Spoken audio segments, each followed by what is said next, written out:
Hi friends, welcome to Deepika reviews. Lakshmi నివాసం upcoming ఎపిసోడ్లో ఏం జరగబోతుందో తెలుసుకోవాలనుకుంటున్నారా? అయితే ఛానల్ను సబ్స్క్రైబ్ చేసుకుని సపోర్ట్ చేయడం మర్చిపోకండి. ఐడియా వచ్చిందిరా అని మీనన్ గంతులేస్తూ ఉంటాడు. ఇక మీనన్ పక్కన ఉన్న రౌడీలు మీనన్ వైపు అలానే చూస్తూ ఉంటే, ఏంట్రా అలా చూస్తున్నారు, డాన్స్ వేయండి అని చెప్పి మీనన్ అంటూ ఉంటాడు. ఇక మీనన్ పక్కన ఉన్న రౌడీలు కూడా మీనన్తో కలిసి డాన్స్ చేస్తూ ఉంటారు. అన్నా, ఇంకొక పాపని ఎలా ఎత్తుకొస్తావన్నా, నీకు వచ్చిన ఐడియా ఏంటన్నా అని చెప్పి రౌడీలు అడుగుతూ ఉంటారు. ఈరోజు స్పెషల్ ఏంట్రా అని మీనన్ అడుగుతూ ఉంటాడు. ఈరోజు ఎలాంటి పండుగలు లేవు కదన్నా అని రౌడీలు అంటూ ఉంటే, పండుగలు కాదురా, ఈరోజు రిపబ్లిక్ డే. అంటే పిల్లలు అందంగా రెడీ అయ్యి స్కూల్కి వస్తారు, ప్రోగ్రామ్స్ కదా అని చెప్పి ఆటలాడుతూ ఉంటారు. ఎవరికీ తెలియకుండా మనకు కావాల్సింది ఒకటే పాప కాబట్టి ఎత్తుకొచ్చేద్దాం అని చెప్పి మీనన్ రౌడీలకు చెప్తూ ఉంటాడు. అన్నా, స్కూల్ కాడ సీసీ కెమెరాలు ఉంటాయి కదా అని రౌడీలు అంటూ ఉంటే, రేయ్ మీకు చేత కదని నాకు అర్థమైపోయింది, నేను వెళ్ళి పాపను తీసుకొస్తాను, మీరు కార్తో రెడీగా ఉండండి అని చెప్పి మీనన్ రౌడీలకు చెప్తూ ఉంటే, సరే అన్నా అని చెప్పి రౌడీలు అంటారు. ఇక మరోవైపు సుపర్ణిక, భార్గవ్ వాళ్ళు ఖుషీని కిడ్నాప్ చేయడం కోసం స్కూల్ దగ్గరకు బయలుదేరతారు. రేయ్, ఎట్టి పరిస్థితిలో పాపని ఈరోజు తీసుకురావాలి అని సుపర్ణిక రౌడీలకు చెప్తూ ఉంటే, సరే మేడం అని చెప్పి రౌడీలు అంటారు. ఇక భార్గవ్ కారుని స్కూల్ ముందు ఆఫ్ చేస్తాడు. ఇదేరా స్కూలు, కాసేపట్లో పాప వస్తుంది, పాప స్కూల్లోకి వెళ్ళక ముందే కిడ్నాప్ చేయాలి అని సుపర్ణిక చెప్తూ ఉంటే, సరే మేడం మేం చూసుకుంటాం కదా అని చెప్పి రౌడీలు చెప్తూ ఉంటారు. ఇక మరోవైపు మీనన్ కూడా తన రౌడీలతో కలిసి స్కూల్ దగ్గరకు వస్తాడు. అన్నా, ఇప్పుడు నువ్వు కారు దిగితే సీసీ కెమెరాల్లో నువ్వు కనిపిస్తావన్నా, నువ్వు పాపని ఎలా ఎత్తుకొస్తావన్నా అని రౌడీలు మీనన్ని అడుగుతూ ఉంటారు. నేను మరీ మీకు అంత తెలివి తక్కువ వాళ్ళ కనిపిస్తున్నానారా? నాకు తెలివితేటలున్నాయి, నా ఐడియాస్ నాకున్నాయి అని చెప్పి మీనన్ రౌడీలకు చెప్తూ ఉంటాడు. ఇక మీనన్ కారులోనే డ్రెస్ చేంజ్ చేస్తూ ఉంటాడు. అన్న, ఏం చేస్తున్నావు అని రౌడీలు అంటూ ఉంటే, కాసేపు నోరు మూసుకోండ్రా, పని పూర్తి చేయాలంటే నేను చేస్తుంది చూస్తూ ఉండండి అని మీనన్ రౌడీలకు చెప్తూ ఉంటాడు. ఇక మీనన్ మెజిషియన్ డ్రెస్ వేసుకుంటాడు.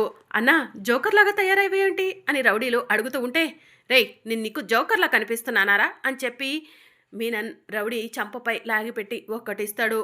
అన్నా, ఈ డ్రెస్ నీకు అలాగే ఉందన్నా అని రౌడీ అంటూ ఉంటే, ఇది మెజిషియన్ డ్రెస్ రా, నేను రిపబ్లిక్ డే రోజు స్కూల్లో జరుగుతున్న ప్రోగ్రామ్స్లో మెజిషియన్ లాగా మ్యాజిక్ చేయడానికి వెళ్తున్నాను రా, మ్యాజిక్ చేస్తూ ఒక పాపను కనిపించకుండా చేస్తాను అని చెప్పి మీనన్ చెప్తూ ఉంటాడు. నువ్వు సూపర్ అన్నా, నువ్వు మీనన్ అని ఎవరు కూడా గుర్తుపట్టరు అని రౌడీలు అంటూ ఉంటారు. మరి మనం ప్లాన్ వేస్తే అలానే ఉంటుందిరా, నేను చెప్పిన టైంకి మీరు కారుతో సిద్ధంగా ఉండండి అని మీనన్ కారు దిగి స్కూల్లోకి వెళ్తూ ఉంటాడు. మరోవైపు సిద్ధు ఖుషీని తీసుకొని స్కూల్ దగ్గరకు వస్తాడు. ఖుషీ, జాగ్రత్త అమ్మా, స్కూలు అయిపోయే సమయానికి నేను మళ్ళీ నీకోసం ఇక్కడే వెయిట్ చేస్తూ ఉంటాను అని చెప్పి సిద్ధు అంటాడు. సరే ఫ్రెండు అని ఖుషి అంటుంది. ఇక సిద్ధు ఖుషిని స్కూల్ దగ్గర డ్రాప్ చేసి ఇంటికి బయలుదేరుతూ ఉంటాడు. ఇక అప్పుడే సుపర్ణిక తన మనుషులను ఐస్ క్రీమ్ బడ్ దగ్గర నుంచోబెడుతుంది. ఖుషికి మత్తు వచ్చే ఐస్ క్రీమ్ ఇవ్వమని సుపర్ణిక రౌడీలకు చెప్తుంది. ఇక ఖుషి స్కూల్ దగ్గర దిగ్గానే సిద్ధు వెళ్ళిపోతూ ఉండగా ఐస్ క్రీమ్ అని సుపర్ణిక మనిషి అరుస్తూ ఉంటే, హాయ్ ఐస్ క్రీమ్ అని ఖుషి పరిగెత్తుకుంటూ ఐస్ క్రీమ్ బండి దగ్గరకు వస్తుంది. ఇక అప్పుడే సడన్గా సిద్ధు ఆగి వెనక్కి తిరిగి చూసేసరికి ఖుషి ఐస్ క్రీమ్ బండి దగ్గరికి వెళ్తూ ఉంటుంది. అది చూసి సిద్ధు ఖుషి ఖుషి అని చెప్పి పిలుస్తూ ఉంటాడు. ఫ్రెండు, నువ్వు వెళ్ళలేదా అని ఖుషి అడుగుతూ ఉంటుంది.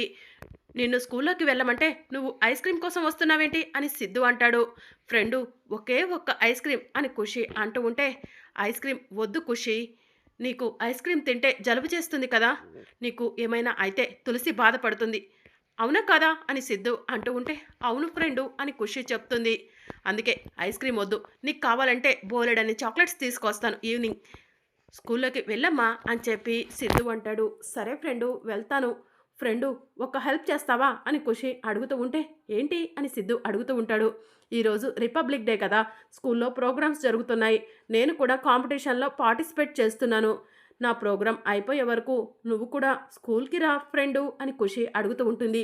ఏంటి, మా ఖుషి ప్రోగ్రాంలో పార్టిసిపేట్ చేస్తుందా, అయితే రాకుండా ఎలా, తులసికి చెప్పు ఉండాల్సింది, తులసి కూడా వచ్చేది అని చెప్పి సిద్ధు అంటాడు. తులసి ఆఫీస్కి వెళ్ళాలి కదా, అందుకే చెప్పలేదు అని చెప్పి ఖుషి అంటుంది. సరే ఖుషి, నీ ప్రోగ్రాం చూడటానికి నేను వస్తాను పద అని చెప్పి సిద్ధు ఖుషిని తీసుకొని లోపలికి వెళ్తాడు. చా, ఇదేంటి ఈ సిద్ధు ఖుషిని వదిలి వెళ్ళిపోతాడనుకుంటే వెళ్ళకుండా స్కూల్లోకి వెళ్ళాడు, మన ప్లాన్ అంతా ఫెయిల్ అయింది అని చెప్పి సుపర్ణిక మనసులో అనుకుంటూ ఉంటుంది. వెంటనే బసవరాజుకి ఫోన్ చేస్తుంది. ఏంటి, ఆ పిల్లను కిడ్నాప్ చేశారా అని బసవరాజు సుపర్ణికను అడుగుతూ ఉంటాడు. కిడ్నాప్ చేద్దామనుకున్న సమయానికి మీ సిద్ధు ఖుషిని స్కూల్ దగ్గర వదిలి వెళ్లకుండా వెనక్కి వచ్చాడు. ఖుషితో కలిసి స్కూల్లోకి వెళ్ళాడు. ప్రోగ్రామ్స్ అయిపోయిన తర్వాత ఖుషిని తీసుకొనే ఇంటికి వస్తాడంట అని సుపర్ణిక చెప్తుంది. సిద్ధుగాడితో అర్జెంటుగా మాట్లాడాలని చెప్పాను, అయినా కూడా వాడు స్కూల్లోనే ఆ పిల్లతో పాటు కూర్చున్నాడా, ఇలానే వదిలేస్తే నా కొడుకు నాకు దూరం అయిపోతాడు అని బసవరాజు మనసులో అనుకుంటాడు. ఏం ఆలోచిస్తున్నారు బసవరాజు గారు అని సుపర్ణిక అడుగుతూ ఉంటుంది. వాడు స్కూల్లోకి ఎందుకు వెళ్ళాడో, ఆ పాప పైన ఎందుకు అంత ప్రేమ పెంచుకుంటున్నాడో నాకు అర్థం కావట్లేదు అని చెప్పి బసవరాజు చెప్తూ ఉంటాడు. ఇప్పుడు సిద్ధు ఉన్నాడు కాబట్టి ఖుషిని మేము ఏమీ చెయ్యతి కాదు, కనీసం ఖుషి మీద చెయ్యి కూడా వేయతి కాదు. నెక్స్ట్ టైం ఎప్పుడైనా ఖుషిని తీసుకెళ్తాము అని చెప్పి బసవరాజు అంటాడు. నెక్స్ట్ టైం కాదు, రేపు స్కూల్కి వెళ్ళిన ఖుషి తిరిగి రాకూడదు అని బసవరాజు అంటాడు. మీరు ఇంతలా సపోర్ట్ చేస్తుంటే మేము ఎందుకు వద్దంటాం బసవరాజు గారు, తప్పకుండా రేపు స్కూల్కి వచ్చిన ఖుషిని మేమే కిడ్నాప్ చేసి తీసుకెళ్ళిపోతాం అని చెప్పి సుపర్ణిక చెప్తూ ఉంటుంది. సరే అమ్మా సుపర్ణిక, నాకు పని ఉంది, ఉంటాను అని బసవరాజు ఫోన్ కట్ చేసి ఫోన్ని టేబుల్ మీద పెట్టి అక్కడి నుంచి వెళ్ళిపోతాడు. ఇదేంటి, మామయ్య సుపర్ణికతో మాట్లాడుతున్నాడు, ఖుషి అంటున్నాడు, ఖుషిని కిడ్నాప్ చేయమంటున్నాడు, అంటే ఖుషిని మాయం చేయాలని చూస్తున్నారా అని తులసి ఆలోచిస్తూ బసవరాజు ఫోన్ దగ్గరకు వెళ్ళి బసవరాజు ఆఖరిగా ఎవరితో మాట్లాడా అని ఫోన్ని చెక్ చేస్తూ ఉంటుంది. అందులో సుపర్ణిక నెంబర్ కనిపిస్తూ ఉంటుంది. అది చూసి తులసి షాక్ అవుతుంది. షష్ఠి పూర్తి రోజు ఖుషిని నాకు దూరం చేయాలనుకుంటే కుదరలేదని ఇప్పుడు మళ్ళీ నాకు ఖుషిని దూరం చేయాలని చూస్తున్నట్టున్నారు మామయ్య గారు. ఎట్టి పరిస్థితిలో మామయ్య గారి కోరిక నెరవేరకూడదు, ఖుషిని కాపాడుకోవాలి అని తులసి మనసులో అనుకొని వెంటనే సిద్ధుకి ఫోన్ చేస్తూ ఉంటుంది. అప్పటికే స్కూల్లో రిపబ్లిక్ డే సెలబ్రేషన్స్ మొదలవుతాయి. ఇక స్కూల్లో జరుగుతున్న రిపబ్లిక్ డే ప్రోగ్రామ్స్లో మైకులు ఉండటం వల్ల సిద్ధు ఫోన్ రింగ్ అవుతున్నా కూడా సిద్ధుకు ఫోన్ వినిపించదు. ఇక తులసి సిద్ధుకి అలా ఫోన్ ట్రై చేస్తూనే ఉంటుంది. ఈయన ఎక్కడికి వెళ్ళారు, ఫోన్ చేస్తుంటే లిఫ్ట్ చేయట్లేదేంటి అని తులసి మనసులో అనుకుంటూ కంగారు పడుతూ ఉంటుంది. ఎలాగైనా సరే స్కూల్కి వెళ్ళాలి, ఖుషిని కాపాడుకోవాలి అని తులసి మనసులో అనుకొని ఆటోలో స్కూల్కి బయలుదేరుతుంది. ఇక మరోవైపు స్కూల్లో ప్రోగ్రామ్స్ మొదలవుతాయి. ఖుషిని కూడా స్టేజ్ మీదకు పిలుస్తారు. ఖుషి స్టేజ్ మీదకు వెళ్ళి డాన్స్ చేస్తూ ఉంటుంది. డాన్స్ చేయటం పూర్తవగానే ఖుషి సిద్ధు దగ్గరకు వచ్చి, ఫ్రెండు నా డాన్స్ ఎలా ఉంది అని చెప్పి అడుగుతూ ఉంటుంది. చాలా బాగా చేశావు ఖుషి అని చెప్పి సిద్ధు అంటాడు. థ్యాంక్ యూ ఫ్రెండు అని చెప్పి ఖుషి అంటుంది. ఖుషి, నీ ప్రోగ్రాం అయిపోయింది కదా, ఇక నేను బయలుదేరనా అని చెప్పి సిద్ధు అంటాడు. సరే ఫ్రెండు, బాయ్ అని ఖుషి చెప్తూ ఉంటుంది. ఇక సిద్ధు స్కూల్లో నుంచి బయటికి వస్తూ ఉంటాడు. అదే సమయానికి తులసి స్కూల్ దగ్గరకు వెళ్తుంది. సిద్ధు బయటికి వస్తూ ఉంటే తులసి స్కూల్లోకి వెళ్తూ ఉంటుంది. ఇక తులసి స్కూల్లోకి వెళ్ళేసరికి పిల్లలంతా కూడా మొహాలకి మాస్కులు వేసుకొని ఉంటారు. మీనన్ స్టేజ్ మీద ఉంటాడు.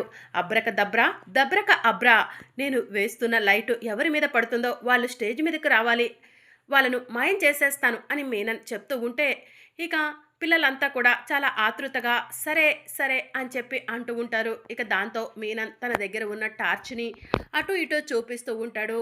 మాస్క్ పెట్టుకున్న ఒక పాప మీదకు వేయటంతో ఆ పాప ఏ నేనే అని చెప్పి చెయ్యెత్తుతుంది. స్టేజ్ మీదకు వచ్చే పాప అని మీనన్ పిలుస్తూ ఉంటాడు.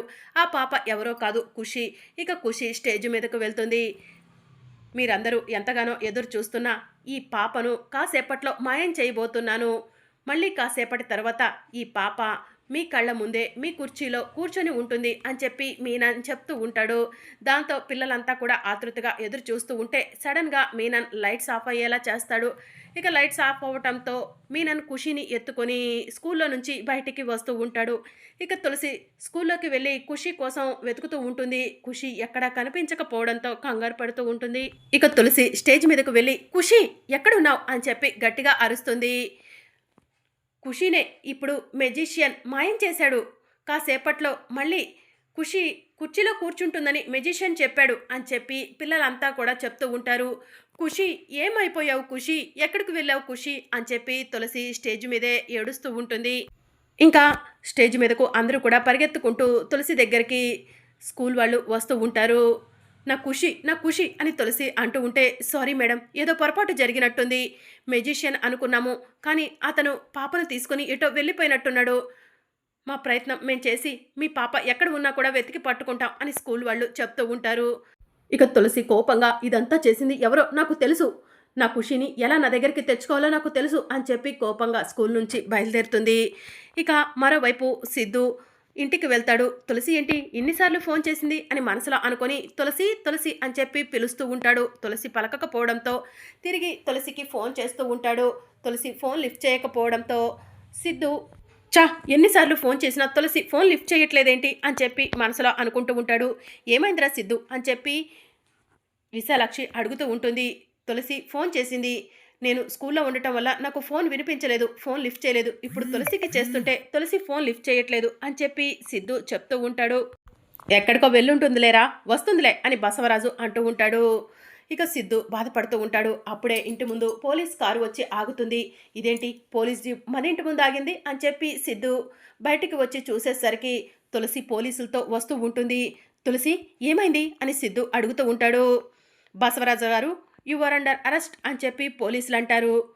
ఎందుకు అని సిద్ధు అడుగుతూ ఉంటాడు. ఖుషి అనే పాప కనిపించట్లేదని, ఆ పాపను కిడ్నాప్ చేపించింది మీరేనని తులసి అనే ఈవిడ మీ పైన కంప్లైంట్ ఇచ్చింది అని చెప్పి పోలీసులు సిద్ధుకి చెప్తూ ఉంటారు. తులసి ఏంటి ఇదంతా అని సిద్ధు అడుగుతూ ఉంటాడు. ఖుషి కనిపించట్లేదండి. ఖుషి కోసం స్కూల్ అంతా వెతికాను. ఖుషిని ఎవరో కిడ్నాప్ చేశారు. ఖుషిని నా నుంచి దూరం చేయడం కోసం ఇదంతా చేసింది మావయ్యే అని చెప్పి తులసి అంటుంది.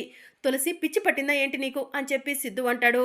లేదండి నా దగ్గర ఆధారం ఉంది, అందుకే ఇలా మాట్లాడుతున్నాను అని చెప్పి తులసి అంటుంది. ఆధారం ఉందా అని బసవరాజు షాకింగ్గా అంటూ ఉంటే, అవును మీరు సుపర్ణికతో మాట్లాడటం నేను విన్నాను. మీ కాల్ లిస్ట్ చెక్ చేస్తే సుపర్ణిక నెంబర్ ఉంది.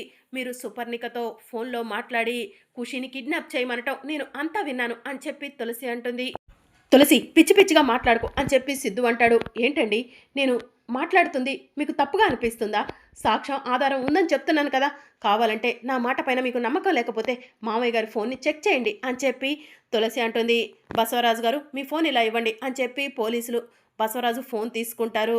ఇందులో సుపర్ణిక గారి నెంబర్ ఏది అని చెప్పి పోలీసు వాళ్ళు తులసిని అడుగుతూ ఉంటే, ఇదే అని చెప్పి తులసి సుపర్ణిక నెంబర్ని పోలీసులకు చూపిస్తూ ఉంటుంది. ఇక పోలీసుల దగ్గర నుంచి ఫోన్ తీసుకొని, చూడండి ఇదే సుపర్ణిక నెంబర్ అంటే మామయ్యే సుపర్ణికతో మాట్లాడారు. ఖుషిని మామయ్యే సుపర్ణికతో కిడ్నాప్ చేపించారు అని చెప్పి తులసి అంటుంది. బసవరాజు గారు మీరే ఇదంతా చేశారని తులసి నిరూపించింది కాబట్టి మిమ్మల్ని అరెస్ట్ చేస్తున్నాం, మర్యాదగా నాతో రండి అని చెప్పి పోలీసులు అంటారు. మీరు పదండి నేను వస్తాను అని బసవరాజు అంటాడు. లేదు మిమ్మల్ని అరెస్ట్ చేసి తీసుకెళ్తాం అని పోలీసులు బసవరాజు చేతికి బేడీలు వేస్తూ ఉంటారు. తులసి ఈ ఒక్కసారికి మా నాన్నని క్షమించు అని చెప్పి సిద్ధు అంటాడు. మీ నాన్నని నేను క్షమించాలంటే ఖుషిని తీసుకొచ్చి నాకు అప్పచెప్పండి అని చెప్పి తులసి అంటుంది. ఒరే బస్వా ఏంట్రా ఇదంతా అని నీలాంబరి అడుగుతూ ఉంటుంది. ఏమోనమ్మా నాకు తెలీదు, ఈ తులసి నా పైన పగపట్టినట్టుంది, నన్ను నిందించడానికే ఇదంతా చేస్తుంది అని చెప్పి బసవరాజు అంటాడు. దొరికిపోయాక కూడా ఎందుకు నాన్న అలా మాట్లాడుతున్నారు అని చెప్పి సిద్ధు అంటాడు. నువ్వు ఈ తులసి మాయలో ఉన్నావురా, అందుకే ఈ తులసి ఏది చెప్తే అదే నిజం అనుకుంటున్నావు అని చెప్పి బసవరాజు అంటాడు. ఎస్ఐ గారు మా ఆయన్ని అరెస్ట్ చేయొద్దు అని విశాలాక్షి అంటుంది. ఏమైనా ఉంటే కోర్టులో చూసుకోండి, మా ఫార్మాలిటీస్ ప్రకారం మేము అరెస్ట్ చేస్తాం అని చెప్పి పోలీసులు అంటూ ఉంటారు.